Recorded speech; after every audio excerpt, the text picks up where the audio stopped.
Eto na nga mga sangkay, nako marami pong magugulat ngayon sa bitbit ni Pangulong Bongbong Marcos mula po sa India. Pag-usapan po natin.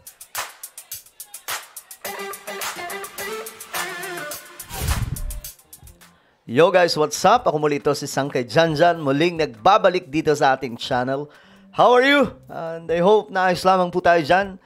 At sigurado mga sangkay, mas lalo pong mas magiging magana ang inyong araw sa ating pag-uusapan ngayon.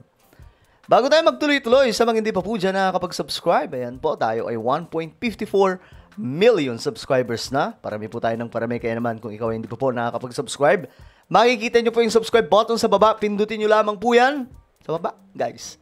Pindutin nyo po yung bell at pindutin nyo po yung all. Sa mga nanonood naman po sa Facebook, syempre, i-follow nyo po yung ating Facebook page. Shoutout nga pala sa lahat ng mga solid sangkay na nanonood ngayon. Alright, comment down below hashtag solid sangkay kasama po ang inyong mga lugar. Okay, alam nyo, nakakagulat po talaga every time po na may lakad si BBM. Magugulat kayo sa ginagawa niya. No, na talaga nga namang laging may pasabog. Pag-usapan po natin yan dahil ito nga po ang bitbit ni Pangulong Marcos. $446 million direct investments secured. Boom! Pambira. Yan ang presidente natin, mga sangkay. Yung sinasabi ko sa inyo, ang Pangulo natin, matalino, magaling makipag-usap sa mga business, mga businessman, mga negosyante. Ngayon, mga sanggay, ang nangyayari, pag may binibisita siyang bansa, wala pong tapon. Diba? Walang tapon. Oh. Basahin po natin. Iuuwi ni President Bongbong Marcos o inuwi ni Pangulong Marcos ang 446 million o higit 25 bilyong halaga ng direct investment pledges sa pagtatapos ng kanyang 5-day state visit sa India. So, ano mangyayari dyan? Of course, guys, marami na naman po mga kumpanya ang itatayo sa Pilipinas. Marami na naman po mga negosyo ang ipapatayo po dito, mga sangkay. At magiging kabahagi po dito yung India, yung mga bilyonaryo sa India. Oh, ngayon, mga sangkay, sabihin nyo na walang utak yung presidente natin. Sino nga ba ang presidente na nakagawa nito? Na every time na may lakad po sa ibang mga bansa, pag uuwi sa Pilipinas, may bit-bit na pera. Sige nga. At yan, hindi po haka-haka yan, mga sangkay. Talagang makikita po ninyo yan sa mga susunod na mga taon. Ang Pilipinas, malago na. Sana nga po, hindi mapalitan si PBBM. Kasi nga po, para sa akin, ang Pangulo natin ay fit na fit pa na magpa-function pa siya as President. No? Mas marami pang mga dayuhang negosyante ang papasok sa Pilipinas kung si BBM andyan pa rin. Kasi magaling makipag-usap eh. Matalino. Mismo sila Ramon Ang, sila Razon, yung mga bilyonaryo sa Pilipinas. Sinasabi po nila yan. Sabi nila, ang presidente natin iba. Matindi ang presidente natin.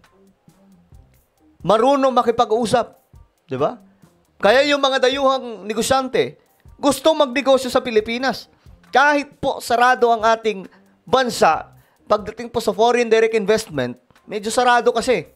Dahil sa 60-40. Pero nagawa ni PBBM ng pamamaraan para imbitahan na magnegosyo itong mga ito sa Pilipinas.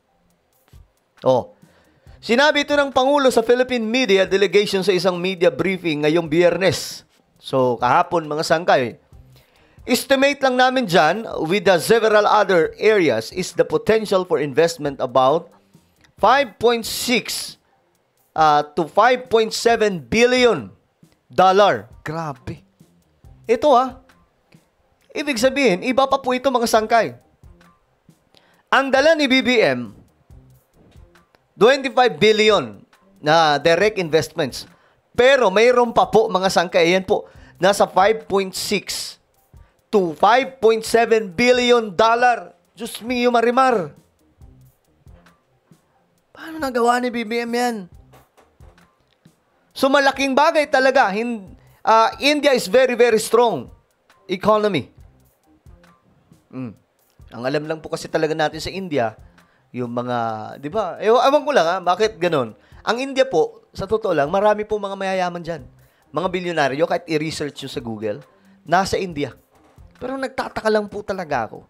Bakit po ang India hindi maayos-ayos yung kanilang lugar? Marami pa rin pong ang dumi ng paligid. Ewan ko ba, mga sangkay, bakit hindi nila tulungan yung kanilang bansa, no? Parang China, ang ganda na po ng China ngayon. Before, ang China parang mas mahirap pa po sa Bangladesh. Oh, para sa mga hindi nakakaalam kung anong Bangladesh, bansa na yan, i-search nyo sa YouTube, sobrang dugyot, sobrang dumi. Pero ngayon, tingnan nyo yung China. Diba? Ang ganda na. O ngayon, mga sangkay, hindi ako pro-China, anak ng toko Si BBM, ginagawa po talagang halimbawa yung China pagdating po sa paglago ng ekonomiya. Kasi ito rin po ang ginawa ng China, pinapasok yung mga dayuhang negosyante sa kanilang bansa. Ngayon, mayaman na po sila. O ito, basahin natin. Panoorin mo natin. Una sa ating mga balita, nasa 18 business agreements ang inaasahang maiuwi ni Pangulong Ferdinand R. Marcos Jr. Grabe, no? Mula sa kanyang matagumpay na biyahe sa India. Yun. Sa kanyang paghimok sa mga investor, kabilang sa mga ibinida ng Pangulo, ay ang talento ng mga Pilipino. Yun ang kinagandahan kay Si BBM. Kenneth Pasyente sa sentro ng balita. Pinoy na Pinoy yung utak, no? Pinoy na Pinoy yung puso. Nagbunga ang kabi-kabilang business engagement ni Pangulong Ferdinand R. Marcos Jr. at Hindi po siya katulad, alala niyo dati si former President Rodrigo Duterte? Dati nakikipag-usap lang si PRRD pero hindi ganito katindi. Kasi more on makikipagkita sa mga kapwa natin Pilipino, OFW, tapos kakausapin yung leader ng isang bansa, then uwi na. Si BBM hindi. Pag pumunta siya, mauuna, makipagkita sa mga kababayan po natin. Second, mga sangkay, kakausapin, magkakaroon ng meeting yung mga leaders. Pang-apat, pang-lima, pangatlo, pang-apat, pang-lima, yun na po, mga sangkay, yun na. Kakausapin na po yung mga businesses or business leaders ng isang bansa.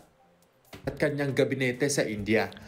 Yan ay matapos mapirmahan ang 18 business agreements na inaasahang mas magpapatibay pa sa economic cooperation ng dalawang bansa. Grabe. Sumentro sa renewable energy, Yun, renewable energy. Power plant na naman. Diyos mo naman. infrastructure, healthcare, Yun. education, information technology, business process management, Yun. digital services at Yun. manufacturing ang mga napirmahang kasunduan. Yun. Kinumpirma yan ni DTI Yan o, mga businessman. Secretary Cristina Roque sa Philippines-India Business Forum sa Bengaluru, India. This gathering stands as a testament to our enduring and dynamic partnership, marking a new and Galing ni BBM magsalita, no? Panis na panis. Hindi ko ma-imagine kung si VP Sara yung tatayo sa ganyan. Tapos, nasa international, kung kaya ba niyang ganyanin, magsalita po siya na talagang namang napakagaling. exciting chapter in the economic collaboration between the Philippines and India. Sa serye ng one-on-one meetings sa Bengaluru, nakapulong ng Pangulo ang mga opisyal ng Ison Tower, Nefro Plus, Hinduha Group at Tata Consultancy Services. Inihayag ng Ison Tower ang pagtutuon ng malaking investment sa digital infrastructure ng bansa. Habang nangako ang Nefro Plus na palalawakin pa ang access sa serbisyong dialysis, alinsunod sa universal healthcare. Pinagtibay naman ng Hinduha Group ang patuloy na pagsuporta sa IT-BPM sector ng Pilipinas Yun! at interes sa bagong larangan ng kooperasyon. Grabe, no? Gusto ni BBM na maging modern na bansa at maging advanced ang Pilipinas. Makasabay na po sa mga bansa like Japan, Singapore, China. Inilahad ng Tata Consultancy Services ang planong palawakin ang operasyon nito sa bansa Yun! bilang katuwang sa digital transformation at Pambihira. workforce development. Ang mga pagpupulong ay bahagi ng layunin ng administrasyon na iposisyon ng Pilipinas bilang estratehikong hub para sa innovation-driven at sustainable growth sa Yun. Indo-Pacific region. Grabe. Sa kabila niyan, ibinida pa rin ng Pangulo sa harap ng business groups ang Pilipinas bilang isang investment hub.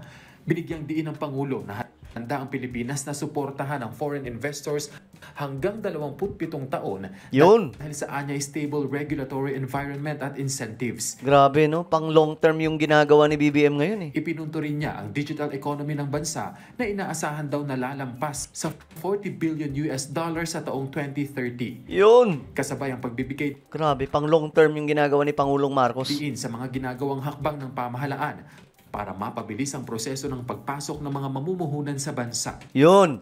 Isa po yun sa kailangan. Mas mabilis. Kasi nga po, sa Pilipinas, kaya ayaw nila dito kasi ang hirap pumasok. Proseso, napakabagal. Our policy direction is very clear: to make the Philippines a trusted connected, and competitive node in the Indo-Pacific economy.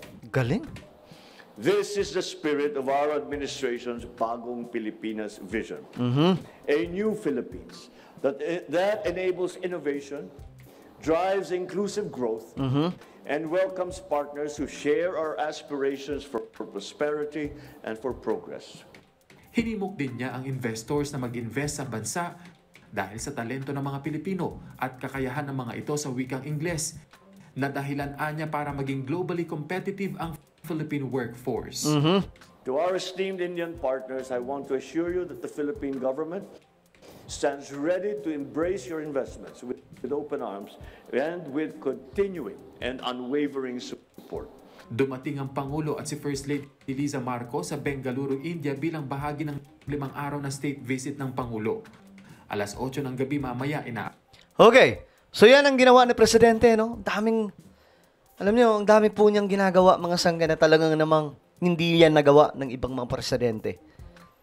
Hindi po yan nagawa, mga sanggay. Si BBM lamang. Kasi grabe yung influence niya. Yung influence niya sa world leaders, matitindi.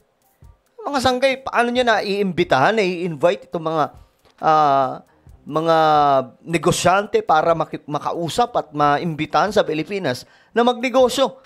At agad-agad nakukumbinsin niya yung iba. Kaya nga mga sangkay, ito po, rekta po kaagad, mayroon na po kaagad 25 billion direct investment ang ating bansa na iuwi. Pambihira. Maliban pa po yan sa estimated amount ng mga foreign direct investment na aabot sa 5.6 to 5.7 billion dollar. I-total nyo na lamang po yan sa peso. Pambihira. Well, ano po ang inyong opinion sa malaking pasabog ni Pangulong Marcos? Comment down below. Mayroon po tayong YouTube channel. Sangkay Revelation, hanapin niyo po ito ngayon sa YouTube. Kapag nakita niyo na, i-click niyo po yung subscribe, i-click ang bell, at i-click niyo po yung all. Ako na po ay magpapaalam. Mag-iingat pong lahat. God bless everyone.